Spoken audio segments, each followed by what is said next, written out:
నమస్తే అండి, welcome to my channel Lakshmi Ramana recipes. ఈరోజు మనం ఒక మంచి హెల్దీ స్వీట్ రెసిపీని ప్రిపేర్ చేసేసుకుందామండి. అదేంటంటే బెల్లం కొబ్బరి లడ్డూలండి. మామూలుగా మనకు ఒక్కొక్కసారి పచ్చి కొబ్బరి అనేది ఇంట్లో ఎక్కువగా ఉంటుంది.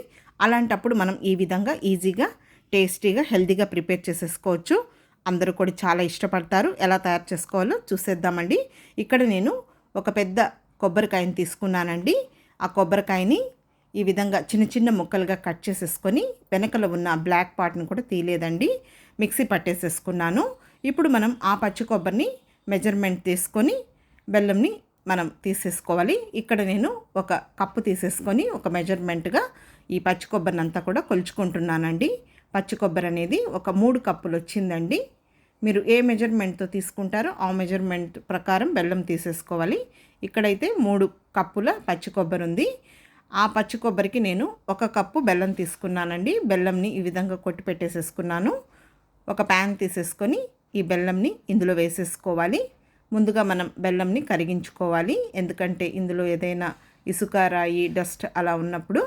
ఇప్పుడు ఇందులో ఒక 3 టేబుల్ స్పూన్ల నీళ్లు వేసేసుకొని మీడియం ఫ్లేమ్లో జస్ట్ ఇదంతా కలుపుకొని ఈ బెల్లంని కరిగించుకోవాలి. చూడండి, బెల్లం అనేది కరిగిపోయింది.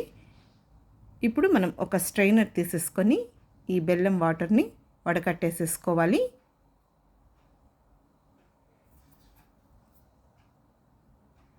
చూడండి, బెల్లంని వడకట్టేసేసాను. ఏదైనా మనకు డస్ట్ అనేది ఉంటే ఇది అవుతుంది.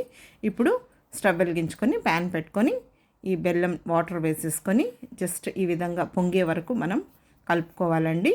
లైట్గా మనకు తీగ పాకం వస్తే సరిపోతుంది, మరి ఎక్కువగా ఏం రానవసరం లేదు. ఈ బెల్లం కొంచెం ముదురుగా ఉందండి. మీకు కావాలంటే కొంచెం లైట్గా ఉన్న బెల్లం కూడా తీసేసుకోవచ్చు.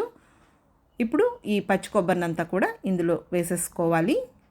నేను ఇక్కడ మిక్సీ పట్టేశానండి. మీకు కావాలంటే తురుముకొని కూడా తురుముకోవచ్చు కొబ్బరిని.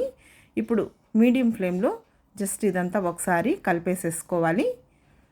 చూడండి, ఇప్పుడు ఇదంతా కూడా నేను కలిపేసేసాను.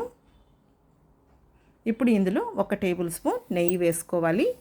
ఆల్రెడీ మనకు కొబ్బరిలో ఆయిల్ ఉంటుంది కాబట్టి నెయ్యి ఎక్కువ అవసరం లేదు. 1 టేబుల్ స్పూన్ నెయ్యి వేసుకుంటే సరిపోతుంది. ఇప్పుడు ఇందులో ఇలాచీ పౌడర్ 1 టీ స్పూన్ వేసేసుకోవాలి. ఇప్పుడు స్టవ్ ఆఫ్ చేసేసుకొని జస్ట్ ఇదంతా ఒకసారి కలిపేసేసుకోవాలండి. కొద్దిగా గోరువెచ్చగా ఉన్నప్పుడు మనకి ఏ సైజులో కావాలనో ఆ సైజులో బాల్స్ చేసుకుంటే సరిపోతుంది. వీటిని మనం ఫ్రిడ్జ్లో పెట్టుకొని స్టోర్ చేసుకొని కూడా తినచ్చండి. ఒక్కొక్కసారి కొబ్బరి ఎక్కువగా ఉన్నప్పుడు వేస్ట్ కాకుండా మనం ఈ విధంగా ప్రిపేర్ చేసేసుకోవచ్చు. పిల్లలు కూడా చాలా ఇష్టంగా తింటారండి, హెల్దీ కూడా.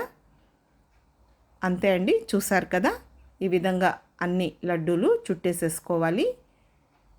చూడండి ఎంత హెల్దీగా ఉంటాయో, టేస్ట్ కూడా చాలా బాగుంటాయి. కాబట్టి మీరు కూడా ఒకసారి తప్పకుండా ట్రై చేసి చూడండి. ఈ వీడియో మీకు నచ్చితే లైక్ చేయండి, షేర్ చేయండి. కొత్తగా చూస్తున్న వారైతే నా ఛానల్ని తప్పకుండా సబ్స్క్రైబ్ చేసుకోండి. ఇంకొక మంచి వంటతో మళ్ళీ కలుద్దాం.